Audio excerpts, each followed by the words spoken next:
বন্ধুরা বাগিপুর আমি দেখে এলাম, এর থেকে ভালো তো আমি হিরো আলমের সিনেমাগুলি দেখে নিতাম। बात तो सही है। মানে যা খুশি তাই, পুরো সিনেমাটি অ্যানিমেল আর মার্কর সিনেমাটা পুরো মিক্সচার। আপনারা যাবেন না ফালতু পয়সা খরচা করে, কোনো মতলব নাই।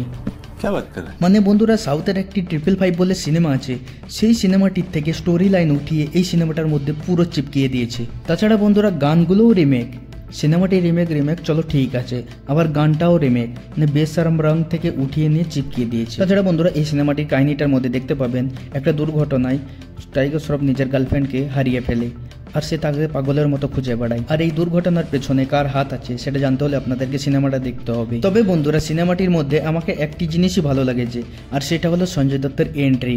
মানে যতবার স্ক্রিনেতে দেখানো হয়েছে সঞ্জয় দত্তকে ততবার আমার ভালো লেগেছে। টাইগার শ্রফের কথা কি বলবো বন্ধুরা, একদম বাচ্চা লাগছে সঞ্জয় দত্তর আগে, ওর সামনে বিলকুল একদম বাচ্চা যাকে বলে। তো আমি সাজেস্ট করবো আপনারা ফ্রি থাকলেই সিনেমাটা দেখবেন, তাছাড়া পয়সা খরচা করে দেখার দরকার নেই। बात तो सही है। তো বন্ধুরা ভিডিওটি ভালো লাগলে আমাদের চ্যানেলটিকে সাবস্ক্রাইব করে রাখবেন। ধন্যবাদ।